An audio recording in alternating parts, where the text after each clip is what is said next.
हम खुदावंद की इबादत के लिए इकट्ठा हैं, तो हम अपने आप को जो है वो खुदावंद की इबादत के लिए तैयार करेंगे। अपनी आंखों को बंद करेंगे, अपने लबों को खोलेंगे और शुक्रगुजारी करेंगे आज के दिन के लिए कि आज का दिन खुदावंद ने हम सबों की ज़िंदगियों में बख्श दिया। दरख्वास्त है कि कोई भी ज़ुबान जो है वो बंद ना रहे, क्योंकि हम उसके खून खरीदे हैं और हम जो है उसके बेटे और बेटियां हैं। तो ज़रूर है कि हम अपने लबों को खोलें और उसकी शुक्रगुजारी करें। कदूस कदूस मेहरबान जिंदा और जलाली आसमानी बाप, तू जो नहायत मेहरबान और रहीम है।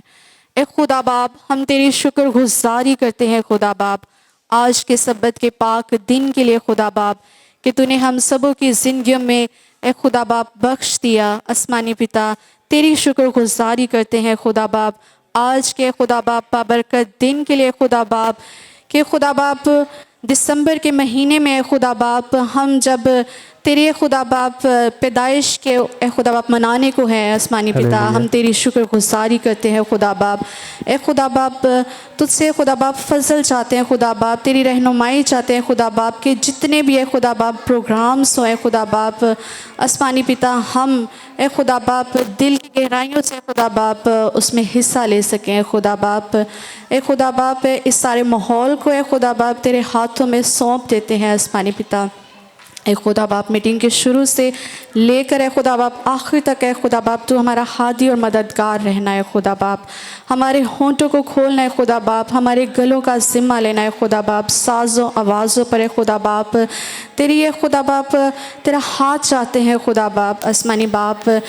तेरे कलाम में लिखा है कि साज़ और आवाज़ मिलकर है खुदा बाप जब तेरी हम प्रस्तिश करेंगे खुदा बाप, तो हमारा ईमान है कि तेरे हजूर में बाखूर की मानिद पहुँचे खुदा बाप, तो इसे कबूल ठहराए खुदा बाप आसमानी पिता। छोटों से लेकर है खुदा बाप बड़ों तक के लिए खुदा बाप तेरे हजूर से बरकत चाहते हैं खुदा बाप, और चाहते हैं खुदा बाप कि हम ए खुदा बाप इसी तरह खुदा बाप तेरे लिए अपने आप को पेश करते रहे खुदा बाप, तो इसी तरह हमें अपने जलाल के लिए कसरत से इस्तेमाल करता रहे खुदा बाप। ए खुदा बाप, मैं तेरा शुक्र अदा करती हूँ, तेरी तारीफ़ करती हूँ, सब कुछ मांग देती हूँ तेरे मीठे कदूस और जलाली नाम से, आमीन। सब कहें आमीन। आप सब खुश हैं? आप सब खुश हैं? तो खुशी का इजहार हम कैसे करते हैं? Praise hallelujah. आज जो है वो डबल जो है वो खुशी है ना। एक दिसंबर के महीने की, हम बाहर के ममालिक में देखें तो नवंबर ही से जो है वो क्रिसमस की तैयारियों का जो है वो आगाज़ जो है वो शुरू हो जाता है। वहाँ पे क्रिसमस ट्रीज़ जो है वो बनना शुरू हो जाते हैं और लोग जो है वो अपनी खुशी का क्या करते हैं? इजहार करते हैं। और ये खुशी किस लिए है? कि हम जो है वो खुदा से प्यार करते हैं, और इसलिए भी कि खुदा ने जो है वो हमारे लिए अपने इकलौता बेटा को बख्श दिया, ताकि हम में से कोई भी जो है वो हलाक ना हो बल्कि हमेशा की ज़िंदगी पाए। अभी हम एक हवाला जो है यीशु मसीह की पैदाइश का, उस पर गौर करेंगे। मत्ती की अंजील में से आपके सामने जो है वो हवाला पढ़ा जाएगा। मत्ती की अंजील उसका 2 बाब और उसकी पहली आयत। जब यीशु हेरोदेस बादशाह के ज़माने में यहूदा के बैतलहम में पैदा हुआ, तो देखो कई मजूसी पूरब से यरूशलेम में ये कहते हुए आए कि यहूदियों का बादशाह जो पैदा हुआ है वो कहाँ है, क्योंकि पूरब में उसका सितारा देखकर हम उसे सजदा करने आए हैं। ये सुनकर हेरोदेस बादशाह और उसके साथ यरूशलेम के सब लोग घबरा गए, और उसने कौम के सब सरदार काहिनों और फकीयों को जमा करके उनसे पूछा कि मसीह की पैदाइश कहाँ होनी चाहिए। उन्होंने उससे कहा कि यहूदिया के बैतलहम में, क्योंकि नबी की मार्फत यूँ लिखा है कि ए बैतलहम यहूदा के इलाके, तो यहूदा के हाकिमों में हरगिज़ सबसे छोटा नहीं, क्योंकि तुझ में से एक सरदार निकलेगा जो मेरी उम्मत इस्राएल की गलाबानी करेगा। आमीन। जैसे हमने कलाम मुक़द्दस में से पढ़ा कि यीशु मसीह की पैदाइश जो है वो यहूदिया के इलाका में हुई, और यहूदिया जो है वो बहुत ही जो है वो छोटा जो है वो इलाका था। लेकिन ये मेरे और आपके लिए जो है वो खुशी की बात है कि मेरा और आपका मसीहा जो बादशाहों का बादशाह है वो चरनी में जो है वो हमारे लिए उसने जन्म लिया। आए हम जो है वो इस बादशाह के लिए ज़ोरदार तालियां बजाएंगे, ज़ोरदार, और हम अपनी खुशी का इजहार करेंगे। इसके साथ ही हम जो है वो अपनी इबादत का आगाज़ करते हैं और हम प्रस्तुश में आगे बढ़ते। जिंदा खुदा के लश्कर सारे मिलकर गाते हैं, बादशाह यीशु आता है हम जश्न मनाते हैं, बादशाह यीशु आता है हम जश्न मनाते हैं। Hallelujah hosanna, hallelujah hosanna, hallelujah hosanna, hallelujah hosanna, hallelujah hallelujah hallelujah hallelujah hallelujah hallelujah hallelujah hallelujah hallelujah hallelujah hallelujah hallelujah. अपने अपने जामे दोनों खून मसीहा से, खून मसीहा से, अपने अपने जामे दोनों खून मसीहा से, हम हमेशा राज करेंगे साथ मसीहा के, हम हमेशा राज करेंगे साथ मसीहा के, साथ मसीहा के। दुश्मन पीछे हटता है हम बढ़ते जाते हैं, दुश्मन पीछे हटता है हम बढ़ते जाते हैं, बादशाह यीशु आता है हम जश्न मनाते हैं, बादशाह यीशु आता है हम जश्न मनाते हैं। Hallelujah hosanna, hallelujah hosanna, hallelujah hosanna, hallelujah hosanna, hallelujah hallelujah hallelujah hallelujah hallelujah hallelujah hallelujah hallelujah hallelujah hallelujah hallelujah hallelujah hallelujah. पहले कि मसीह की पैदाइश होती, बहुत सी पेशन गोइयाँ जो हैं वो उसकी पैदाइश के लिए जो है वो बाइबल मुकद्दस में जो है वो बयान है। यसाया की किताब, और उसमें से हम एक आयत पे गौर करेंगे, उसका 11 बाब।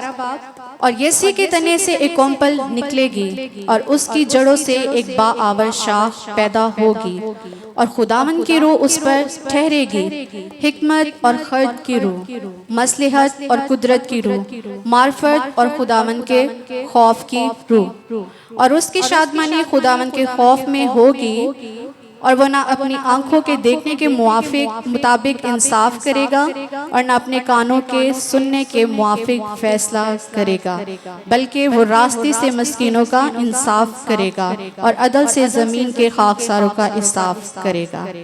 आमीन। कलाम पाक का पढ़ा सुना जाना हम सबों के लिए बाइस से बरकत ठहरे। प्रस्तिश में आगे बढ़ते हुए क्वायर के साथ मिलकर गीत गाएंगे, क्योंकि वो हमारे लिए बहुत अच्छे अच्छे गीत लेकर आती हैं। तो आज हम उनसे जो है वो फिर से जो है क्रिसमस की तैयारी का जो है वो गीत सुनेंगे। आलम बाला पर तमजीद हो, आलम बाला पर तमजीद हो, और ज़मीं पे सना खानी, और ज़मीं पे सना खानी, के यज़दा हुआ राज़ी उनसे, के यज़दा हुआ राज़ी उनसे, सुलह की जिन्होंने ठानी, सुलह की जिन्होंने ठानी, आलम वाला पर तमजीद हो, है हैरान फरिश्ते भी, कितना प्यार है उसका जी, है हैरान फरिश्ते भी, कितना प्यार है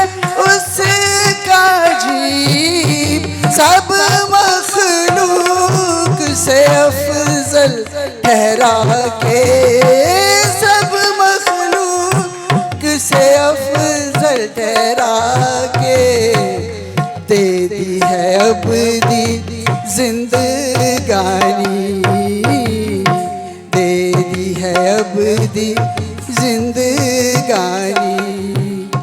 आलम बाला पर तमजीद हो,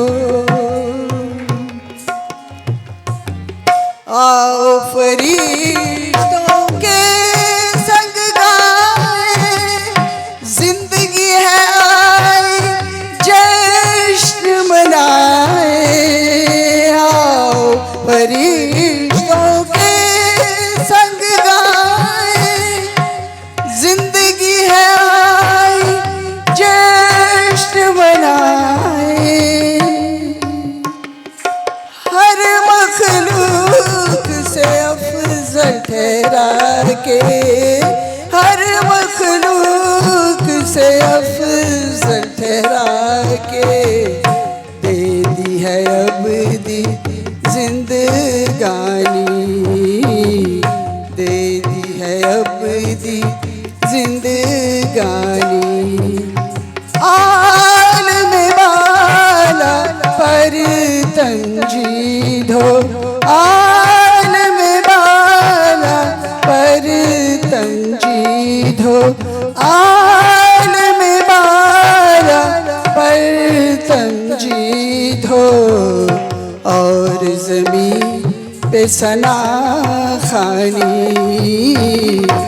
और ज़मीं पे सना खानी के यज़दा हुआ राज़ी उनसे, के यज़दा हुआ राज़ी उनसे। सुलह की जिन्होंने ठानी, सुलह की जिन्होंने ठानी। अभी वक्त है कि हम अपने आप को कलाम पाक के लिए तैयार करें। एक दफ़ा फिर सब अपने कदमों पर खड़े होंगे और अपने आप को, जैसे हमने प्रस्तिश में खूब हिस्सा लिया ना, ऐसे ही हम अपने आप को पेश करेंगे कि खुदावंद के कलाम जो है उससे आज हम सैर होकर जाए। हम अपने दिलों को खोलें, अपने कानों को खोलें ताकि हम उसके कलाम पर तवज्जो दें और उसके कलाम को सुन सके और अपनी ज़िंदगियों में जो है वो फलदार जो है वो उसको लाएं। अभी सब अपनी आंखों को बंद करेंगे। मेरी दरख्वास्त है भाई जाहिद से कि वो सामने आए और कलाम पाक के लिए जो है वो दुआ करें। हालेलुया। जिंदा आसमानी बाप, हम आपका शुक्र अदा करते हैं आज के इस खूबसूरत दिन के लिए मेरे प्यारे खुदावन, जो आपने हमारी ज़िंदगी में ये दिन दिया मेरे प्यारे खुदावन। हम आपके कलाम के वसीला बरकत को पा सके मेरे प्यारे खुदावन, और अपने खादम को ज़्यादा से ज़्यादा इस्तेमाल करना मेरे प्यारे खुदावन। सर से लेकर पाँव के तलवे तक अपने खादम को छू लेना मेरे प्यारे खुदावन, और आपके बरे का लहू उसकी ज़िंदगी में काम करे मेरे जिंदा खुदावन। जब आपका खादम कलाम करे तो हम बरकत पाएँ, कसरत की ज़िंदगी पाएँ मेरे प्यारे खुदावन, और आपके नाम को इज़्ज़त और जलाल दे मेरे प्यारे खुदावन। आज आपके कलाम के वसीला मेरे प्यारे खुदावन खुदा जिंदगी तब्दील हो जाए मेरे जिंदा खुदावन, घराने तब्दील हो जाए मेरे प्यारे खुदावन, और जिस तरह हम आए हैं उस तरह हम लौट के ना जाए मेरे प्यारे खुदावन। हम आपके नाम को इज्जत और जलाल दे के जाए मेरे प्यारे खुदावन। हमारी जिंदगी में आपका नाम सरफराज हो और आपका नाम हमारी जिंदगी में तरक्की करे मेरे प्यारे खुदावन। हम आपके नाम को इज्जत और जलाल देते हैं मेरे प्यारे खुदावन। इसी तरह मेरे जिंदा खुदावन आज अपने लोगों को इस्तेमाल करना, कसरत से इस्तेमाल करना और बड़ी बरकत देना अपने लोगों को, और ग्रेस बाइबल फेलोशिप को भी मेरे प्यारे खुदावन खुदा इसी तरह अपने नाम के लिए इस्तेमाल करना मेरे जिंदा खुदावन। हम आपके नाम को इज्जत और जलाल देते हैं मसीह खुदावन के नाम से, आमीन। जो है खुदावन के जिंदा कलाम को और पास्टर जी को जो है वो वेलकम करते हैं कि आए और आज का कलाम जो है वो हमारे साथ शेयर करें। जोरदार तालियां जब तक वो स्टेज पर नहीं आ जाता।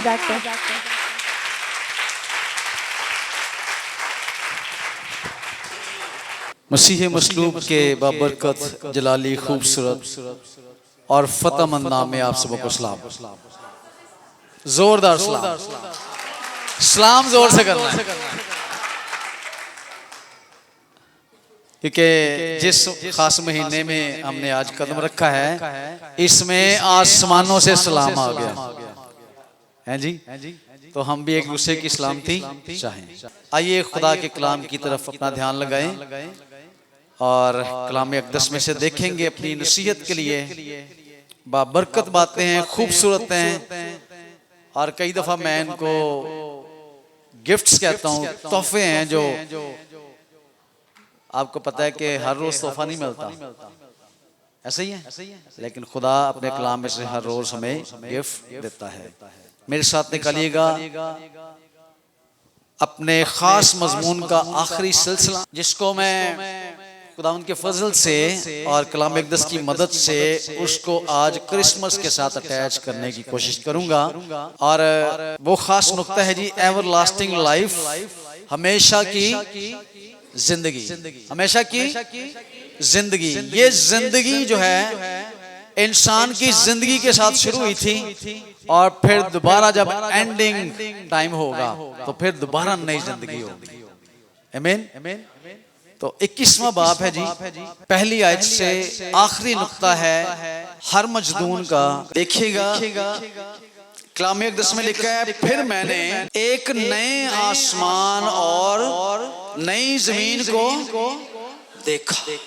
कुछ नया होने को है, गौर कीजिएगा, उसने नया आसमान और नई जमीन देखी है। और पहला आसमान और पहली जमीन, ये जमीन और ये आसमान जो है वो खत्म हो जाएंगे और एक नया आसमान और नई जमीन खुदा पैदा करेगा। मेरे साथ रहिएगा, अच्छा लगेगा आपको। और समंदर भी ना रहा। आपको पता है खुदा ने इन सारी चीजों को क्रिएट किया था, लेकिन ये रिक्रिएशन होगी दोबारा। जो चीजें खत्म होने को हैं, जो डैमेज होने को हैं, जो तबाह होने को हैं, उनको खुदा फिर से नया बना देगा। फिर मैंने शहर मुकद्दस नए यरूशलेम को आसमान पर से कहां से उतरते देखा? खुदा के पास से उतरते देखा, और वो उस दुल्हन की मानिंद आरास्ता था। दुल्हन अपने लिए, अपने शौहर के लिए क्या करती है जी? बोले, आजकल तो इसके बगैर काम नहीं चलता जी। अपने शौहर के लिए क्या किया हो? सिंगार किया हो। मैंने तख्त में से किसी को बुलंद आवाज से ये कहते सुना। ये खास अनाउंसमेंट है, सुनिएगा। क्या अनाउंसमेंट है जी? देख खुदा का खेमा आदमियों के दरमियान है, वो और वो उनके साथ रहना। ठीक है, इस पे बात करते हैं। और वो उसके, हाँ जी पूरा करें। और वो उसके, और खुदा आप उनके साथ, और उनका, और वो उनकी आंखों के सब आंसू पोंछ देगा। इसके बाद ना मौत रहेगी और ना मातम रहेगा, ना आहो नाला, ना दर्द। पहली चीजें जाती रही। और जो तख्त पर बैठा हुआ था उसने कहा, देख मैं सब चीजों को नया बना देता हूं। फिर उसने कहा, लिख ले, क्योंकि ये बातें सच और बरहक। फिर उसने मुझसे कहा, ये बातें पूरी हो गई, क्योंकि मैं अल्फा और ओमेगा यानी इब्तिदा और इंतहा। मैं प्यासे को आबे हयात के चश्मा से मुफ्त पिलाऊंगा। जो गालिब आए वही इन चीजों का वारिस होगा, और मैं उसका खुदा हूंगा, और वो मेरा बेटा होगा। मगर बुज़दिलों और बेईमानों और घिनौने लोगों और खूनियों और हरामकारों और जादूगरों और बुत परस्तों और सब झूठों का हिस्सा आग और गंधक से जलने वाली झील में। ये दूसरी खुदा के जिंदा कलाम के पढ़े, सुने, समझे और अमल की जाने पर उसकी बरकत हो। बुलंद आवाज से कहें, खुदावंद का इस एवर लास्टिंग लाइफ में या हमेशा की जिंदगी में जो खास नुक्ता या थीम जो आपके सामने रखना चाहता हूँ, लिख ले या सुन ले, वो है जी टैबरनेकल। लफ्ज इंग्लिश का टैबरनेकल, उर्दू में इसको कहेंगे खैमा। अभी हमने कलाम अक़दस में से क्या पढ़ा है कि देख खुदा का खैमा आदमियों के दरमियान में मौजूद है। ये ऐसा लम्हा होगा, सुनिएगा, ये ऐसा लम्हा होगा, ये ऐसी सिचुएशन होगी कि खुदा का वो खेमा जो आसमानों में है, खुदावंद की वो हुजूरी जिसको कभी इंसान पूरे तौर पर देख नहीं सकता था, एक वक्त ऐसा आने वाला है खुद खुदावंद आसमानों से चलकर जमीन पर आकर अपना डेरा लगाएगा और खुदा का खेमा हमारे दरमियान में लग जाएगा। इस तजस्सुस में या इस ख्वाहिश में मूसा और अंबिया इसका इंतजार करते करते इस दुनिया से चले गए कि वो खुदा को रूबरू देखें, उसके खेमा को देखें। ये ख्वाहिश इंसानी ख्वाहिश कि वो खुदा को देखना चाहता है जिस खुदा को उसने अदन में खो दिया था। दोबारा फिर खुदा अपना चेहरा उन पर जलवागर करेगा। तो टैबरनेकल के लिए चांदी की बातें हैं, उर्दू में लिख ले खेमा, और आसान करना है तो लिख ले घर, रहने की जगह। इन बिब्लिकल यूज के बिब्लिकली इसको प्लूरल बोला जाता है, यानी ये ज्यादा मीनिंग्स रखता है। और फिर इसमें है कि ये टिपिकली ऐसा एक वर्ड है, typically movable dwelling, typically of life construction. इसका मतलब सुने कितना खूबसूरत है कि ऐसा रहना, लोगों के दरमियान में ऐसा रहना कि उनकी तामीर के लिए एक रोशनी पैदा करना कि दोबारा से लोग जो है वो तामीर किए जाए। जब इंसान का ये वाला घर यानी बॉडी डैमेज हो चुकी है और कई तरह से खराब है, तो खुदा अपना खेमा जब आदमियों के दरमियान में लगाएगा तो फिर अपने लोगों के दरमियान में रहेगा। मूवेबल है, यानी ये कोई ऐसा घर नहीं है। जरा इसको इमेजिन करें कि कोई घर हो और वो चलता नजर आए, यानी कोई खेमा हो और वो चल रहा हो। हाँ जी, खुदा का खेमा ऐसा है कि जहां जहां उसके लोग जाते हैं खुदा का खेमा उनके दरमियान में लगा रहता है। शायद मैं इस खेमा पे बात कर सकूं, आगे बहुत सारी बातें नहीं कर सकता। अगर आप बागे अदन से शुरू करें, पैदाइश से शुरू करें, तो हमें नजर आता है कि खुदा जो है वो अपने लोगों के दरमियान में रहता था। अच्छा, टेक्स्ट तो ये कहता है कि खुदा ठंडे वक्त में आदम से बातें करने के लिए आता था, लेकिन इसके अलावा एक और कॉन्टेक्स्ट है जिसको हम आज डिस्कस करेंगे। पैदाइश से शुरू हमने करना है और देखिएगा, मैं देखता हूँ मुझे मिल जाए तो जी, वो है द ट्री ऑफ लाइफ। जिंदगी का दरख्त कहां पर था? कहां पे था जी? बाग के कहां पे था? बाग के दरमियान में। अच्छा, ये दरख्त नहीं था सिर्फ। अगर आप पैदाइश की किताब 3 बाब उसकी 22वीं आयत पढ़े ना, तो वहां पे लिखा है कि अब इंसान हम में से एक ही मानिंद हो गया और ऐसा ना हो कि इस जिंदगी के फालियां दरख्त की तरफ अपना हाथ बढ़ाए और हमेशा जीता रहे। इसलिए उस जिंदगी के दरख्त पर, उस अदन के बाग पर पहरा बिठा दिया, यानी जिंदगी को दोबारा से हासिल ना कर सके, क्योंकि जो जिंदगी उसको मिली थी उसने वो जिंदगी खो दी। अगेन आई रिपीट, गौर कीजिएगा, जिंदगी का दरख्त कहां पर था जी? और वो जिंदगी का दरख्त आम दरख्तों जैसा दरख्त नहीं था। ओके, ये जिंदगी का वो दरख्त है जिसके बारे में मेरे और आपके मसीहा ने कहा कि अंगूर का हकीकी दरख्त, जिंदगी का हकीकी दरख्त मैं हूं। ये उस वक्त ही बागे अदन में लगा हुआ था, यानी मेरा और आपका मसीहा लिटरली फिजिकली आदमियों के, आदम और हवा के दरमियान में रहा करता था। यीशु ने क्या कहा यूहन्ना को? यूहन्ना क्या लिखता है कि वो नूर है और उस नूर में क्या थी? क्या थी जी? ये जिंदगी। गौर करें, क्या थी जी? और ये जिंदगी कहां पे नजर आ रही है हमें? बागे आदन में, उस दरख्त के अंदर। पता नहीं आप समझे या ना समझे, ये कभी इस पे गौर नहीं किया गया। यीशु मसीहा इससे बेहतर के वो चरनी में पैदा होकर जमीन पर आते, वो जिंदगी लेकर आदम के दरमियान में उस वक्त रहता था। आमीन आमीन। लेकिन जब उसने उस जिंदगी को खो दिया तो वो रूहानी जिंदगी उससे जाती रही, यानी खुदा से दूरी हो गई। वो जिंदगी का दरख्त उससे दूर हो गया। लेकिन मेरा जो खास पॉइंट है वो ये है कि खुदा अपना खैमा या अपना घर लोगों के दरमियान में लगाता है। दूसरी बात जो खैमा के ताल्लुक से मैं करना चाहता हूँ वो ये है कि खुदा जब अदम में रहा करता था तो उसके बाद दूरी जो आ गई, उसके बाद खुदा इंसान के दरमियान में रह नहीं सकता था।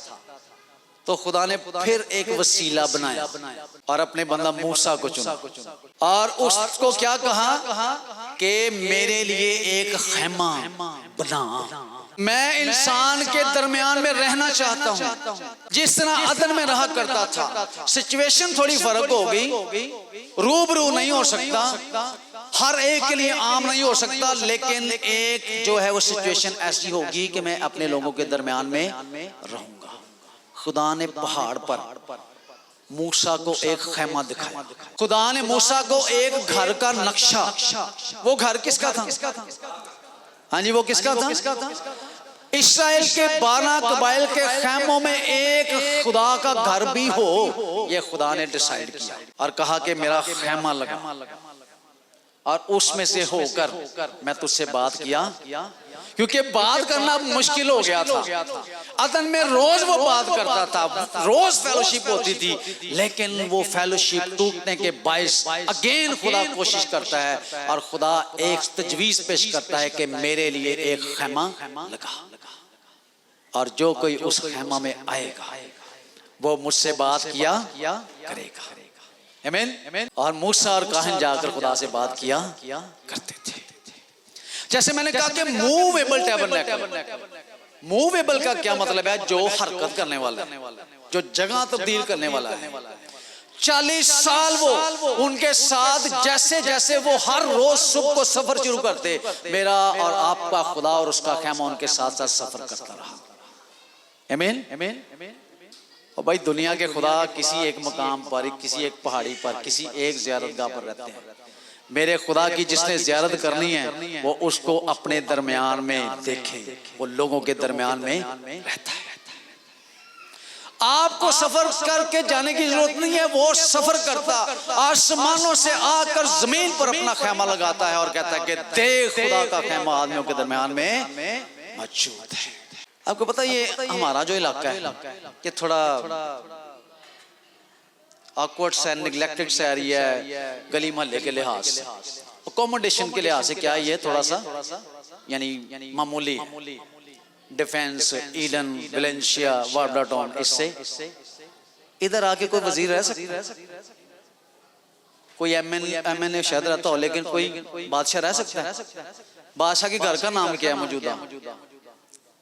मौजूदा prime minister house, president house, governor house, फलाना हाउस। मेरे और आपके जिंदा खुदा का घर आपके दरमियान में है, वो आपके दरमियान में रहता है। कैसी भी गली, कैसा भी मोहल्ला हो, आपको पता है वो जिस जगह पर आया था, जिस जगह पर पैदा हुआ था, कौन सी जगह थी? चरनी, अस्तबल। पंजाबी च साडे वड्डे उन्हें कहते हैं खुरली। हाँ जी, उस जगह पर भी उसने आने से शर्म नहीं की। No protocol. हाँ जी, सिंपली सादा तरीन तरीके से वो जमीन पर जन्म लेकर आ गया। वापस आते हैं फिर खैमा पर, चंद एक और मीनिंग्स हैं। अच्छा जी, एक ऐसा टेंट, एक ऐसा तंबू जो खुदा के अहद की नुमाइंदगी करता है।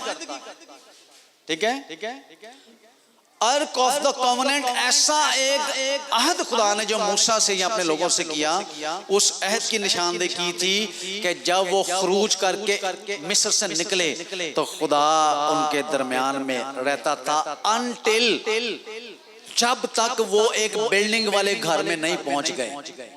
यानी जब तक हैकल नहीं बनी, खुदा पर्दों में या तंबुओं में उनके साथ रहता, जमीन पर लगा दिया। ये मैं मीनिंग बता रहा हूँ। एक और मीनिंग लिखो जे देख रहे थे, a meeting place for worship. लो, एक ऐसी जगह जहां पर प्रस्तिश करके, या प्रस्तिश की ऐसी जगह जहां पे आप खुदा से मिल लेते हैं। जब इबादत खत्म होती है तो हम आपस में क्या करते हैं?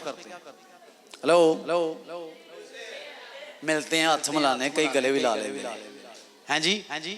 जब आपने अपने खुदा से मिलना हो, ठीक है, मैं खुश होया जदों मैनू कि आओ यहोवा दे ते खुदा दे घर आ जाओ, कहंदा मेरा खुदा उत्थे बैठा है। आमीन। तो इसका मतलब क्या हुआ कि ऐसी जगह जहां पर खुदा मिलता है। हैं जी, कोई पीएन, कोई असिस्टेंट नहीं खड़ा जो कहेगा नो नो नो, नहीं टाइम नहीं का, मीटिंग खत्म हो गया है, चेयरमैन साहब और यहाँ कोई बड़े प्रेसिडेंट साहब जी मीटिंग में नहीं मिल सकते। उसकी मीटिंग हर वक्त चलती रहती है, जो मर्जी उसको जाकर मिले। इस लफ्ज को नए अहदनामा में, वो ग्रीक वर्ड होगा, कोई और होगा, लेकिन इंग्लिश में इसको टैबरनेकल कहते हैं। यूहन्ना कहता है कि वो हमारे दरमियान में रहा। यूहन्ना की इंजील पहला बाब 14वीं आयत होगी, 12वीं से 14वीं आयत होगी।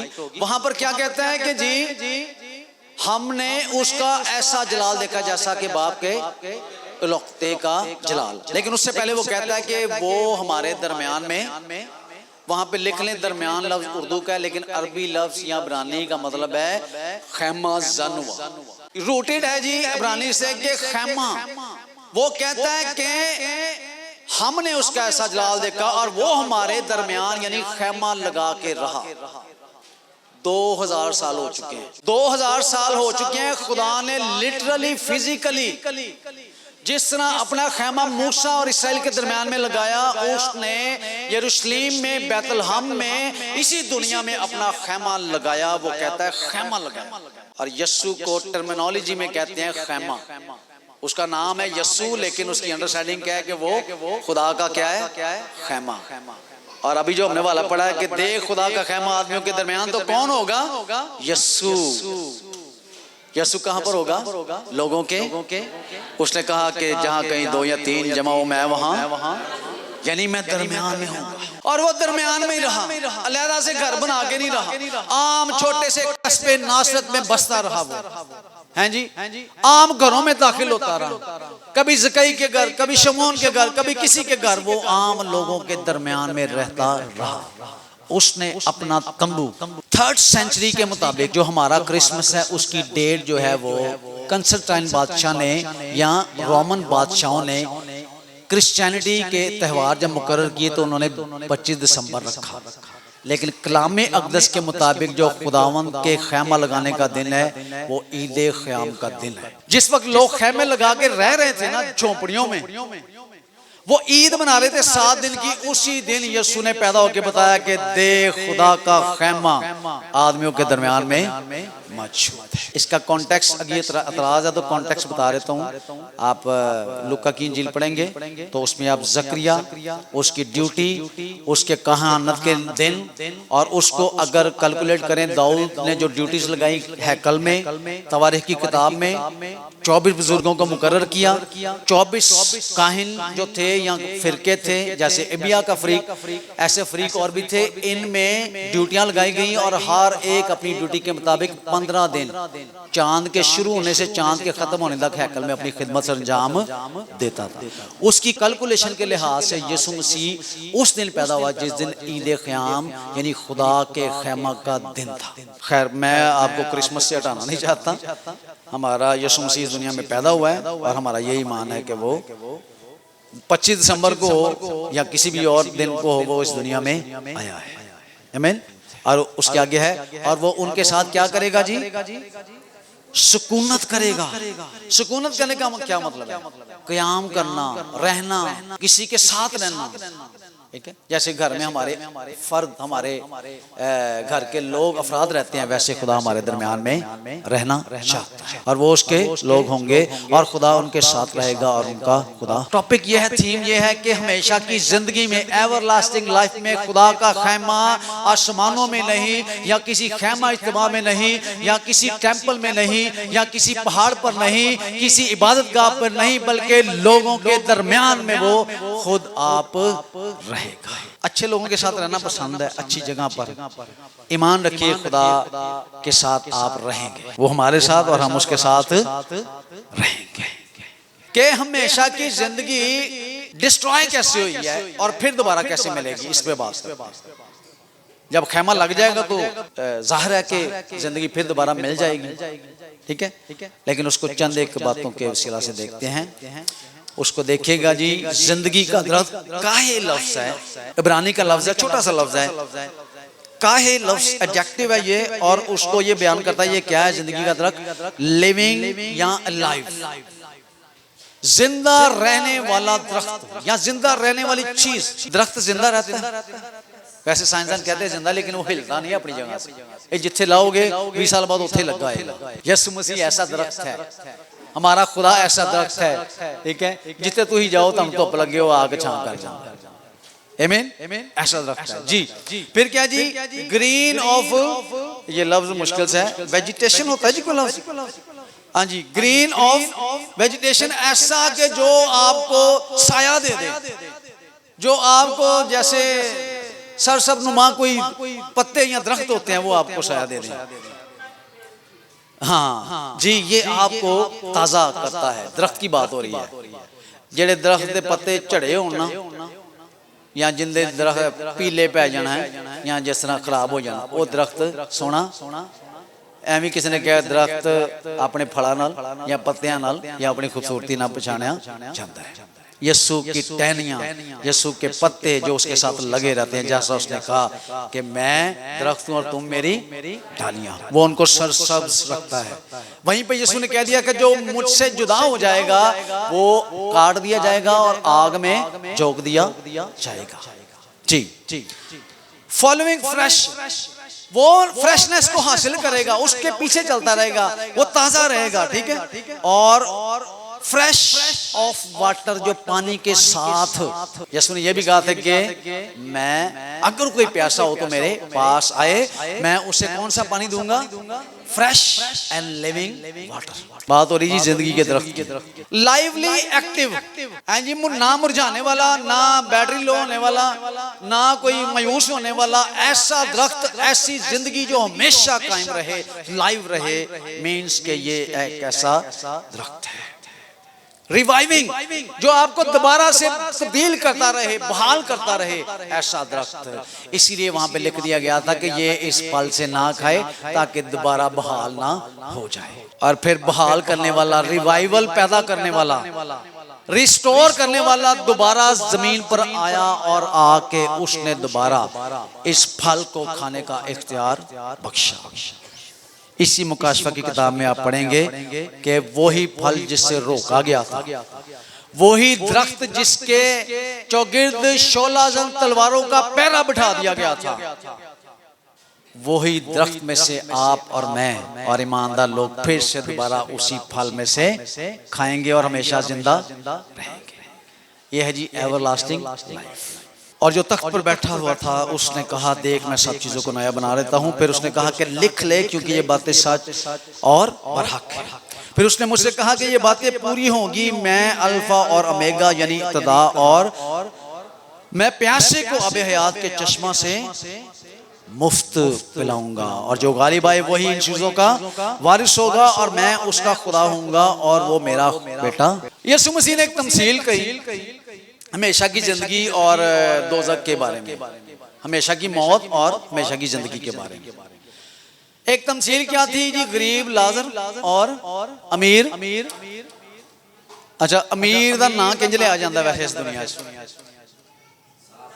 इज्जत, माब, जनाब, ठीक है, प्रेसिडेंट, फलाना फलाना साहब, और अनाउंसमेंट होती है और तालियां बजती हैं और लोग स्टैंड हो जाते हैं। ते गरीब दा कोई नाम तो यसु ने किसका नाम लिया इस तमसील में? अमीर आदमी का गुनाह है तमसील कितना ना है? वो गरीबों को खुशखबरी देने के लिए हाँ जी मुबारक हैं वो जो दिल के। अच्छा क्या है उसमें सिचुएशन एक मैं आपके सामने रखना चाहता हूँ।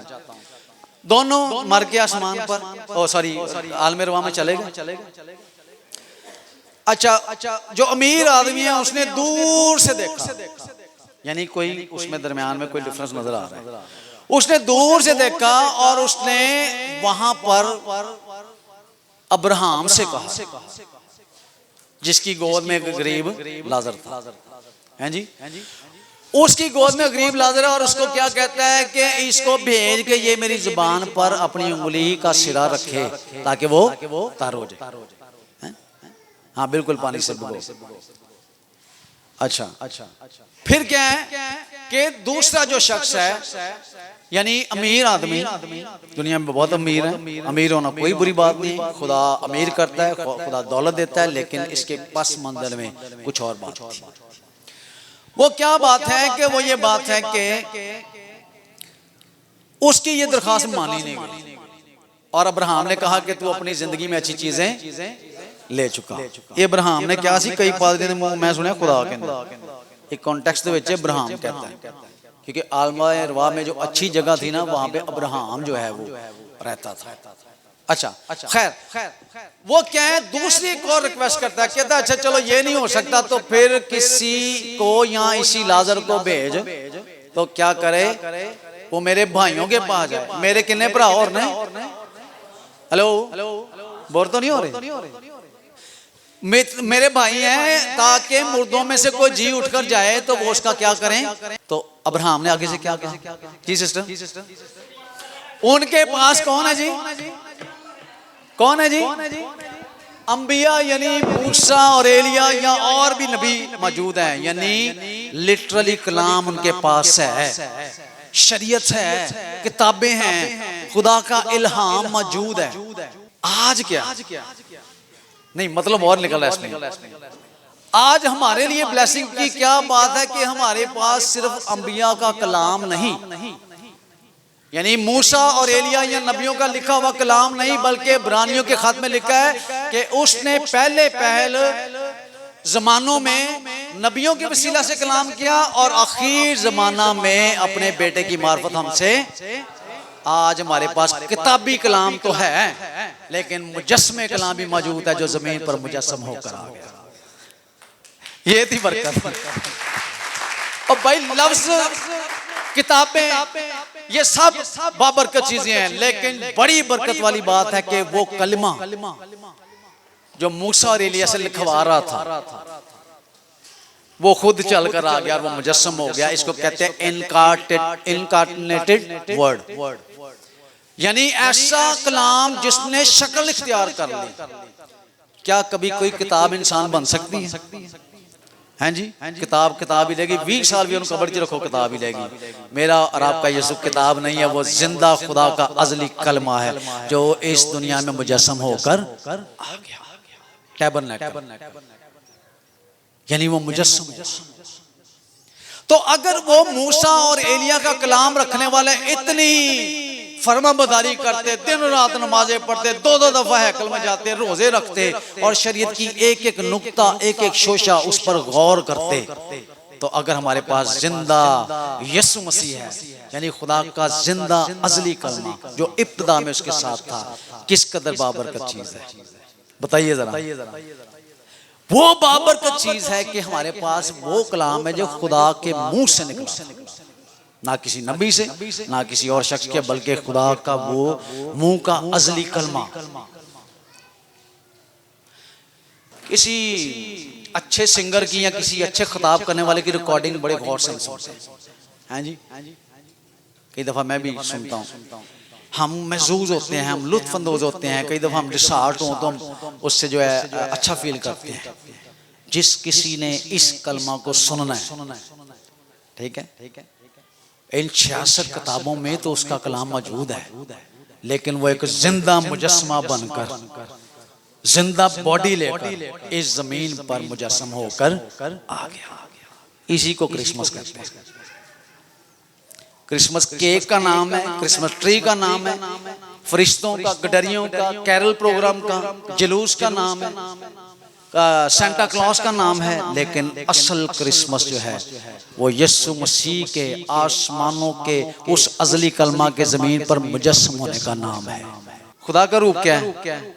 God is spirit. खुदा रूह है और खुदा बदी को देख नहीं सकता, खुदा लोगों के दरमियान में नहीं रह सकता क्योंकि एक दीवार है, लेकिन उसने एक रूप धार लिया, इंसानों जैसा एक बहरूपिया जो इंसानों जैसा लगता था, लेकिन अपने अंदर एक पूरा खुदा लिए फिरता था। वो लोगों के दरमियान में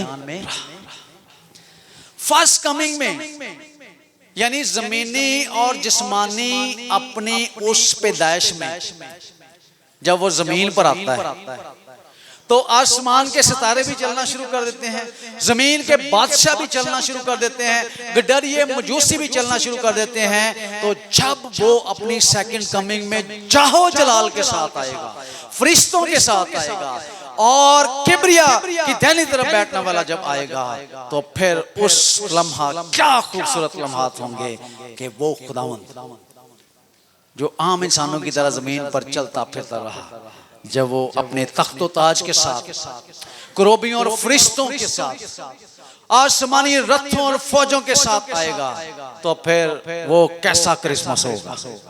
हैं जी, वो क्रिसमस होगा एक्चुअली। और आप प्लीज ये सारा जो सीरीज चली है, मैं 5-6 महीने तक लग गए, इसको क्रिसमस के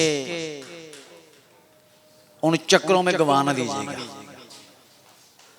क्योंकि क्रिसमस दोबारा नहीं आना।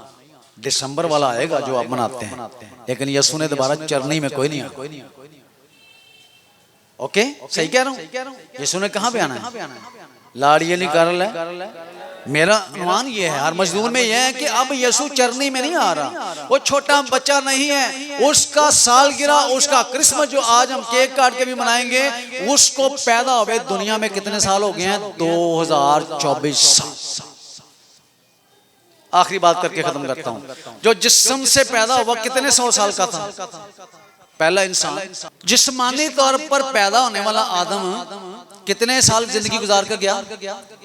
900। हमारे लिए बहुत साल है, 900 साल। फिर भी वो जमीन में चला गया।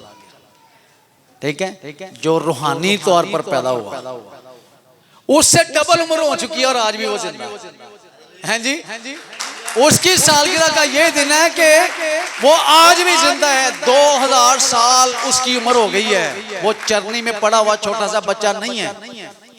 ठीक है, वो एक बुजुर्ग है, लिखा था वो बुजुर्ग होगा। आइए उस बुजुर्ग तर खैमा में दाखिल होने के लिए या उसको पाने के लिए उस क्रिसमस को भी वेलकम करें जो फर्स्ट कमिंग में था। और सेकंड क्रिसमस हमारा ये बनता है कि जब वो आए अपनी इस पूरी उम्र के साथ, ठीक है, तो हम उसको देखें। आमीन। खुश है? खुदा आपको बरकत दे। कदूस जिंदा आसमानी बाप, तू जो था, तू जो है और तू जो आने वाला है। ऐ खुदावंद तू अल्फा और ओमेगा है, तू अव्वल और आखिर है खुदावंद। ऐ खुदावंद तू हमारे दरमियान में खैमा ज़न है खुदावंद, और तू खुदावंद अपने लोगों के साथ साथ हरकत करता है, नकल मकानी करता है खुदावंद। ऐ खुदावंद जहाँ जहाँ लोग जाते हैं खुदावंद, तू वहाँ उनके ऊपर साया करता है, उनके साथ साथ चलता है, उनके साथ उनके दरमियान में रहता है खुदावंद। हम तेरे शुक्र गुजार हैं खुदावंद, तेरे खुदावंद इस अजीम प्यार के लिए कि तू अपने तख्त ताज छोड़ कर खुदावंद हम इंसानों के दरमियान मौजूद हुआ खुदावंद। तूने खुदावंद चरनी में अपना जन्म लिया खुदावंद, तूने डेरा लगा लिया खुदावंद, हम गुनाहगारों के दरमियान है खुदावंद। तूने खुदावंद एक तरकीब इस्तेमाल की कि दोबारा आदम से कैसे मिला जा सके खुदावंद। तेरे प्यार के लिए, तेरी कुर्बानी के लिए तेरा शुक्र बजाते हैं खुदावंद। तू अजीम खुदा है, तू रहीम खुदा है खुदावंद। तेरा फजल हमारे लिए काफी है खुदावंद। हम शुक्र बजाते हैं तेरी तमाम नेमतों के लिए खुदावंद, तेरी मेहरबानियों के लिए जिनके हम बिल्कुल लायक नहीं है खुदावंद, जिसके हम बिल्कुल काबिल नहीं थे खुदावंद, लेकिन फिर भी तूने हमें बख्शा, तूने हमें बख्शिश दी है खुदावंद। एकदम तेरी बख्शिश के लिए तेरे शुक्र गुजार है खुदावंद। ये मांगते हैं तेरे ही मीठे आमीन। आइए हम शायर बानी में शरीक होते। ये अगर सोचिए कि खुदावंद यीशु मसीह जब आसमान पर उठाए जाने के को तैयार थे तो उन्होंने अपने शागिर्दों के साथ ये इशा जो है खाया। ये कह लें कि ये एक फेयरवेल पार्टी थी। खुदावंद यीशु मसीह से मसलूब होने जा रहे हैं, इस दुनिया से अपना खून बहा कर हमें बचाने के लिए वो खुदा की तरफ से एक प्लान था, उसको कंप्लीट करने जा रहे हैं। वो ये कैसी पार्टी है जो अपने शागिर्दों के साथ वो खाने जा रहे हैं और उन्हें कहते क्या हैं कि ये मेरा गोश्त है जो तुम्हारे लिए तोड़ा गया और ये मेरा खून है जो तुम्हारे लिए बहाया गया। बदन गोश्त उनका जो है हमारे लिए चिथड़े चिथड़े खुदावंद हुए और हमारे लिए तोड़े गए। और आप कह सकते कि अभी तो खुदावंद यीशु मसीह मसलूब भी नहीं हुए, तो ये कैसे है, कैसा गोश्त, कैसा खून है? तो खुदा ये कौन है जो अज़ल से ज़बह किया बरा अपने शागिर्दों के साथ ये फसा जो है वो खाने को हैं। चूँकि खुदावंद यीशु मसीह को पता था कि मैं तीसरे दिन जी उठूँगा और जी उठते ही मैं इन सब से मुलाकात करूँगा, मैं मिलूँगा। मैं तो हमेशा के हमेशा लिए नहीं बल्कि मैं तो अज़ल से अबद तक ज़िंदा हूँ। तो आइए अपने आप को तैयार करें और तैयारी के लिए ये है कि क्योंकि जब कभी तुम ये रोटी खाते और इस प्याले में से पीते हो तो खुदावंद की मौत का इजहार करते हो जब तक वो ना आए। इस वास्ते जो कोई नामुनासिब तौर पर खुदा की रोटी खाए या उस प्याले में से पिए वो खुदावंद के बदन और खून के बारे में कसूरवार होगा। बस आदमी अपने आप को आजमा ले और इसी तरह उस रोटी के खाने और प्याले के से पिए। तो हम अपने आप को परखें, गौर करें कि कहीं कोई गलती, कोई ख़ता, चूँकि ये पाक खून है जिसको आप लेने जा रहे हैं, ये मसीह का बदन है जो आपके लिए तोड़ा गया है, उसे आप लेने जा रहे हो। तो आते आते भी आप खुदावंद के सामने जब भी आप पुकारेंगे, उसे मुआफ़ी मांगेंगे, वो मुआफ़ कर देता है। सिर्फ आपको मुआफ़ी मांगने की ज़रूरत है, वो मेहरबान है। तो आइए हम पहला ग्रंथियों उसके 11वें बाब की 23 आयत से पढ़ेंगे। क्योंकि ये बात मुझे खुदावंद से पहुँची और मैंने तुमको भी पहुँचा दी कि खुदावंद यीशु ने जिस रात वो पकड़वाया गया रोटी ली और शुक्र करके तोड़ी और कहा, ये मेरा बदन है जो तुम्हारे लिए है, मेरी यादगारी के वास्ते यही किया करो। इसी तरह उसने खाने के बाद प्याला भी लिया और कहा, ये प्याला मेरे खून में नया अहद है, जब कभी पियो मेरी यादगारी के लिए यही किया करो। तो ये वो यादगारी हम मनाने जा रहे हैं जिसके लिए खुदावंद तैयार थे कि वो हमारा मुनज्जी जो है, जो आ गया है इस दुनिया में, वो अपनी जान देने के लिए तैयार था और हमारे गुनाहों का कफ़ारा होकर वो जा रहा था ताकि हमारे लिए अपना खून बहाए, हमारे लिए उसका बदन तोड़ा जाए और हम हमेशा की ज़िंदगी पा जाएं और हमेशा हमेशा के लिए गुनाहों से मखलसी हासिल करें। तो आइए इसमें शरीक हों, शुक्र करके इस रोटी को, शुक्र करके इस प्याले को लें और खाएं। लाइनें अपनी दुरुस्त रखें।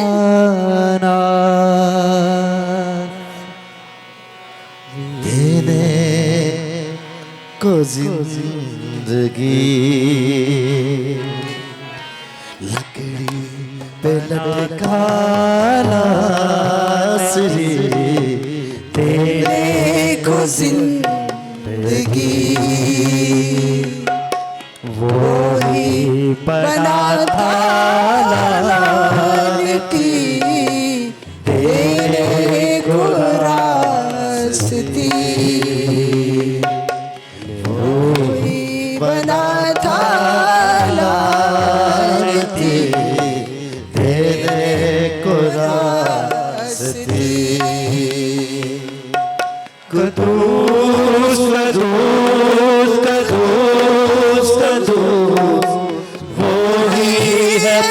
पाक खुदा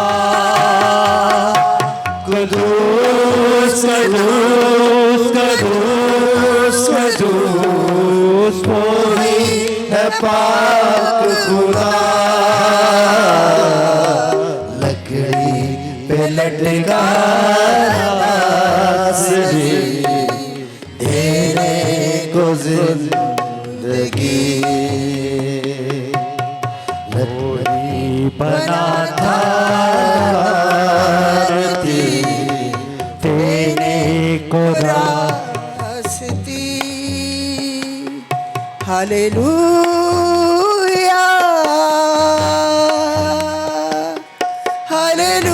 हालेलुया हालेलुया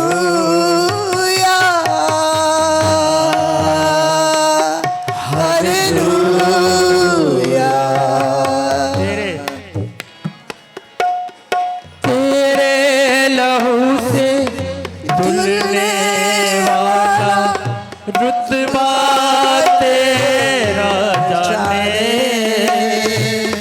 तेरे कलाम को पढ़ने वाला ज़ात तेरी पहचाने तेरे लहू से धुलने